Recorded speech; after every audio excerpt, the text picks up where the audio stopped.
first impressions really matter.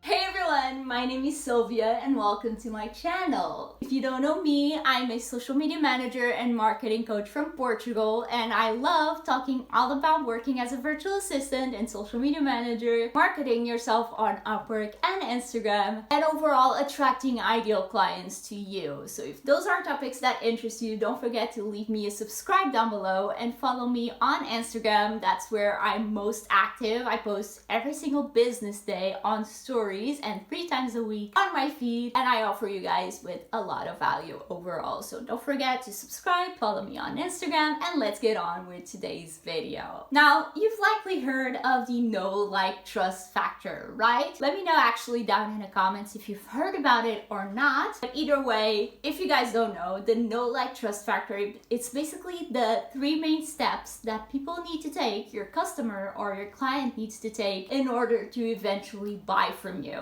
And in today's video, we'll actually be focusing on the first step, the know factor. If you guys want to learn about the other 2, don't forget to subscribe down below because I'll be talking about those in upcoming videos. But let's get back to the know factor for a bit. This is basically where people find you for the first time. Now, this can be through social media, through your website, through your Upwork profile, or even if you met them in person at, let's say, a networking event, once those get back to happening again. But basically, even if you meet them at, let's say, a networking event, you'll likely be handing them out your business card. And what's on that business card? Your social media, your website, likely, let's hope, and probably a way to contact you, either a phone number or an email. But basically, all roads lead to your socials and your website. So those are basically your greeting cards, the first impression that clients get of you. And that's something you really got to keep in mind, is that this is the first impression they got of you. Yes, they may have met you on the networking event, or they may have come from a referral from another client, but this is your time to shine. This is your chance to prove to them that you're worth their time, you're worth their follow if it's on social media, or you're worth them scrolling through your website and reading through what you do and how you can help them. So there's actually 2 main things that I want you guys to keep in mind when creating your social media pages and your website. And those are, 1, to be clear, be concise, don't spend a lot of time with fluff words and animations and all the bling and all the cool stuff that you can make. Make sure to keep it simple, less is more, and get straight to the point. Likely, especially if you're working as a VA, your job is to save your ideal clients time. So keep in mind that they are busy and they don't have time to scroll through an endless website all about your cats and dogs, even though if it's on social media, I encourage you guys to share about your cats and dogs, but that's a different story. But be clear, be concise, and number 2,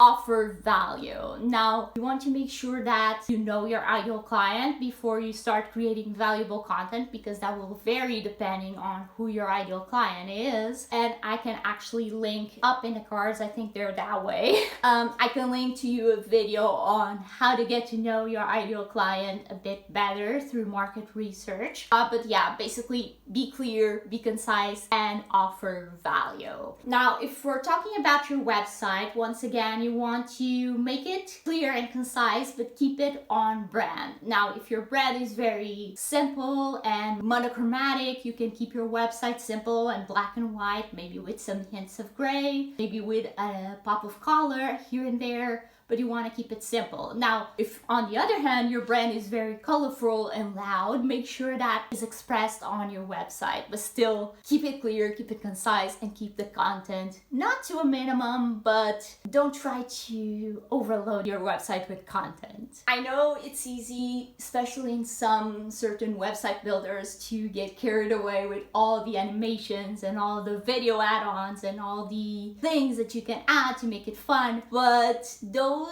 sometimes may not be the best use of your website space because they can confuse your ideal client when they're trying to make a decision on whether or not to consider you as their own VA, social media manager, or whatever it is that you're offering. Now, if we're talking social media, you know that's my main focus. You want to make sure that your bio is once again clear and to the point and doesn't have a lot of fluff in there. They don't give you that many characters anyway. And you want to make sure that your content is valuable and both positions you as the expert in your field and also shows off your offer in a clear and concise way. Now, this can be, for example, on Instagram, you can have a highlights all about your services, or you can have a carousel post all about the different services that you offer so your ideal client can swipe through them and see the different things that you can help them with. Or you can maybe have different story slides that you share every so often on your stories so that when they land on your profile, they can clearly see that.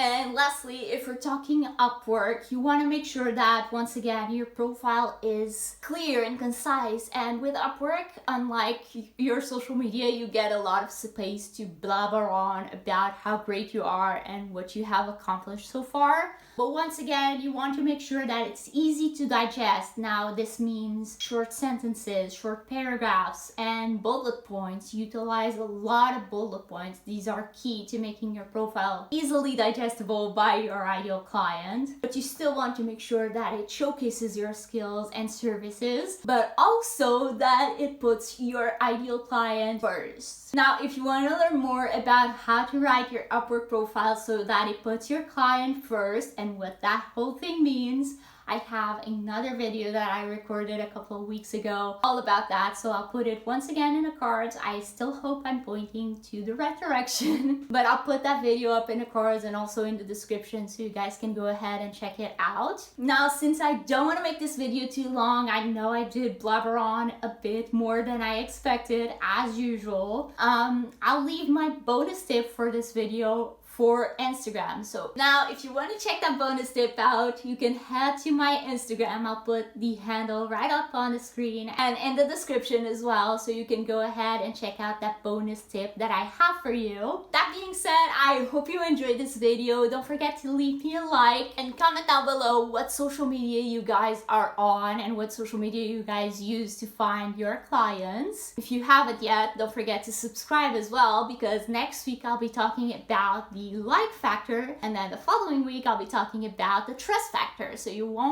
don't want to miss out on those. Subscribe down below, leave me a like if you haven't yet, and I'll talk to you next week. Bye.